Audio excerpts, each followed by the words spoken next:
Hi, I'm Lou with another episode of My Car Story, and today we're with friend to the channel, Dan Curtis, and I'm wearing blue because, well, Dan, what year, make, and model is this one?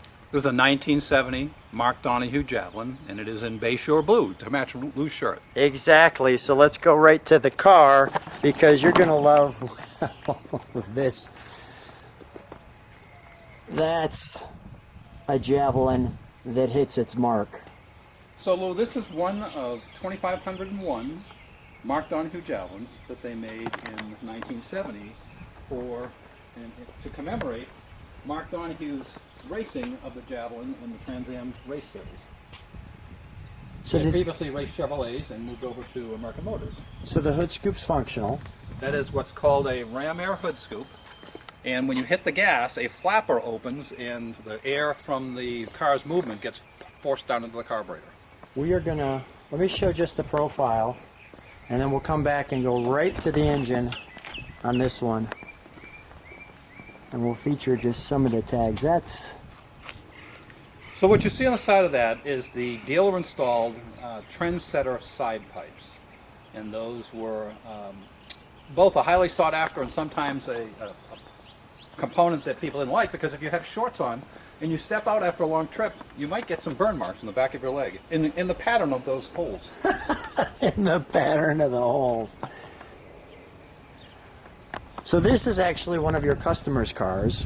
So it was actually a car that I bought and restored, and then I had restored another car for the buyer of this car's friend, and he liked it so much he asked if we had another car that we could do, and I had just happened to purchase this one. So you can see a hood seal up here. So that's where the seal comes down on top of the air cleaner and makes the air that's coming down, it can only go into the carburetor. So that's where the ram air comes. It goes through the top of the hood, gets pushed down, and the faster you go, the more the air gets pushed into the hood. I can see the solenoid here. We've got the 4-barrel and the word high compression.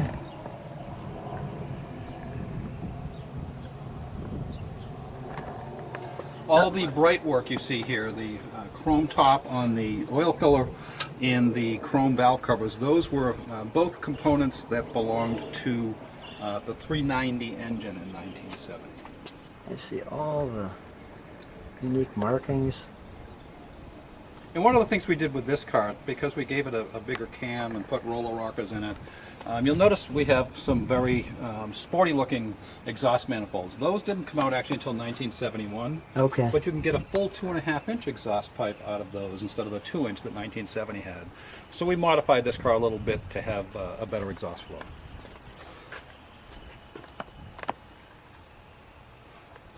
All just looks like it came from the factory. Now, was this an air-conditioned car? This was a factory air-conditioned car, wow. But it actually used the big, huge 2-cylinder York air conditioning compressor. So when we restore them, we use this Sandon rotary style compressor, which rather than take 12 to 14 horsepower, takes 2 to 2.5 to operate. Okay. That makes a lot of sense. And it's just modern refrigerant is R134A. These cars were made with R12, which is no longer available. So the modern equipment just does the job better. This is as good as it gets. Well, this interesting looking power steering pump here, we call this the teapot because it has this pot sticking up here, and they're notorious for leaking around the rim when they foam and down around the bottom seals. So we take a lot of time and energy to make sure that they don't leak. Which gets right on the fan belt, and that doesn't help. It gets everywhere, yes. Exactly. Well, this looks like American Motors pieces here. Let's fire it up, shall we?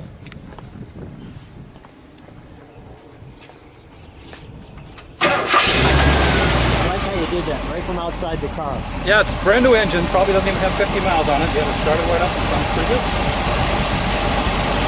You can see a little shake in the engine. The factory engines would be absolutely perfectly smooth, but this has an upgraded camshaft and some more performance. So rather than have 325 horsepower, this one probably has around 375 horsepower. Which is really nice. It's very nice, and it's very fun to drive and very peppy. Yeah. Let me, I'm going to listen to the exhaust. So these are the standard side pipe covers, but the factory side pipes, so the ones we get from the dealer, were only 2 inches. These are 2.5. So we had these actual mufflers custom made for this. That sounds great. Yeah, listen to it when I give it the gas. Yeah, it really does have a great sound. Let me get on the other side. Let me do one thing. Before you give it gas, step on the brakes if you could. And why don't you put it in reverse? I just want to show that rear centerpiece for just a second.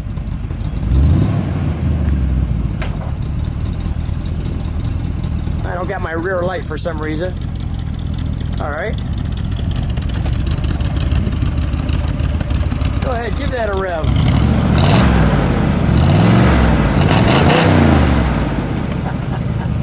One more time, Dan. That sounds pretty gosh darn good.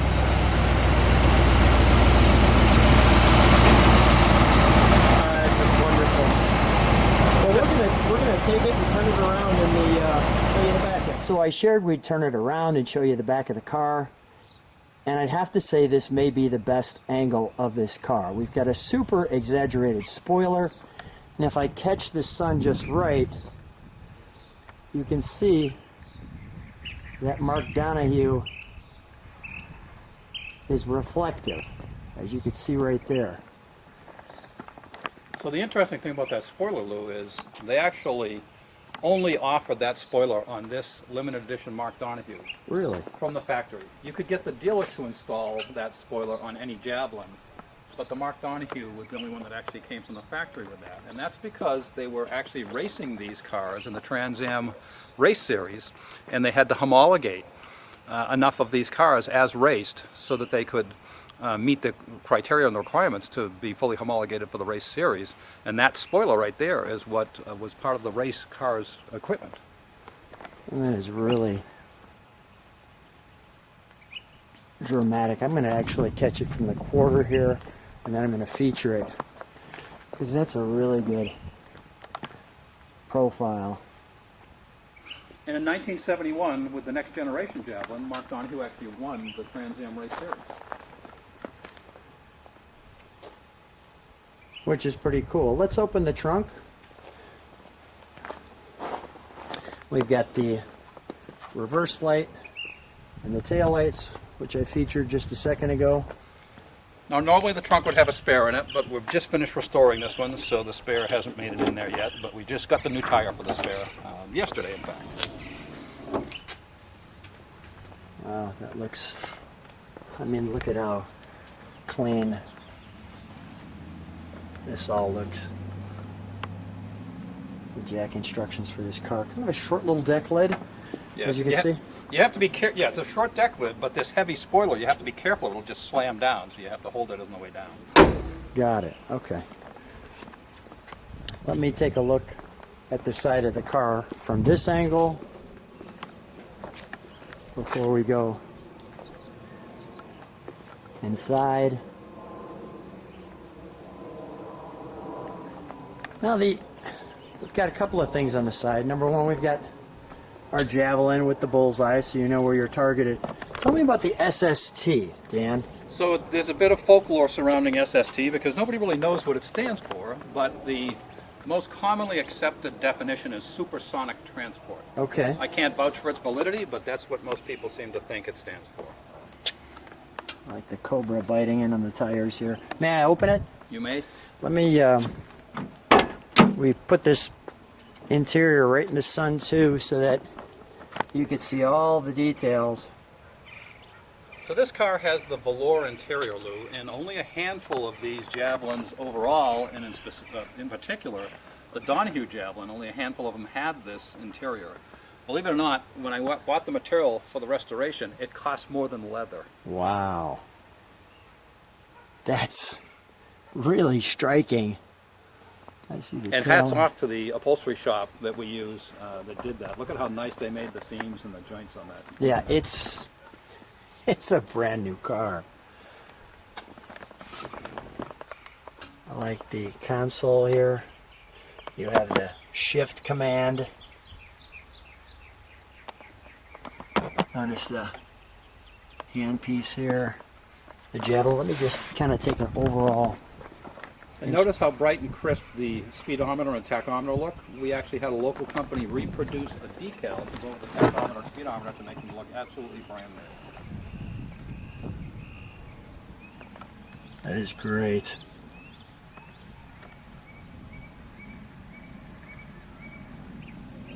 a working clock, lights, wipers,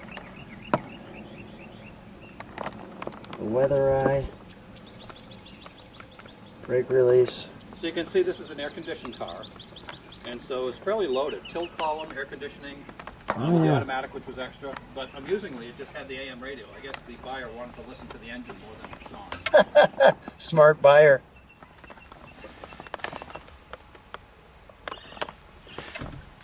Little grab handle. No missing where the lock is for that. Your day-night mirror. And the $8,000 tack. Very nice. That would be a sad day for that engine if it actually hit $8,000. Yeah. So, what is this? That is the Trip. adjuster for the clock. Adjuster for the clock. Got it. Okay. And let me just show this door here, because we're getting it just right. So one of the things we were unable to get due to the COVID slowdown is we were unable to get a new door panel. So currently these are just refinished door panels, but at some point in time the car should get new door panels. Got it. Really looks good. Well, Dan, I think it's time we take it for a ride. Okay. So here we are in the Mark Donohue Javelin, and I'm with Dan. Dan, tell me a little bit about the motor. So we build a lot of these engines for these cars, and this one has a balanced and blueprinted forged piston rotating assembly. We also upgraded the valve train with roller rockers, and we put more heavy-duty valve springs in it because we also upgraded the camshaft. So, as stated before, rather than have the factory 325 horsepower, it's more around this 375 horsepower range. And we've talked about this before when I was with you. So balanced and blueprinted is you actually take each piston and weigh them out so they all weigh the same. All the pistons weigh the same. The small end of the connecting rod weighs the same. The big end of the connecting rod weighs the same. And then you spin the crankshaft with the same weights as the things you've just weighed to make sure that the crankshaft is also balanced to the pistons and the connecting rods. So you can rev these things up. The factory red line on this is 5,000, but you can rev these things up to 6,000, 6,500 Nice. with no problem. And we've got just a little bit of straightaway here.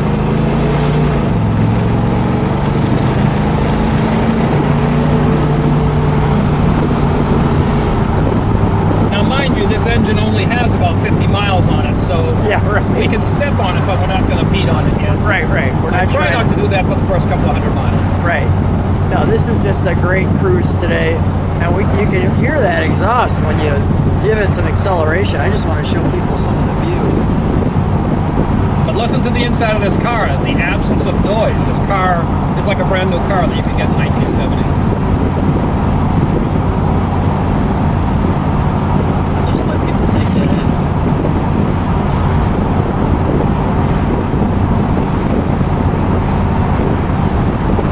It's smooth, isn't it? Isn't this nice? It's so smooth. You know, we've done a lot of these, and I have to say this is going to be one of the nicest ones we've done from a driving perspective. It's just like getting in your Toyota or your brand new Dodge Challenger and just No, driving it's not down like the getting in street. your Toyota. It's not like that at all. There's no way this is like getting in your Toyota. I like the hood scoop like that.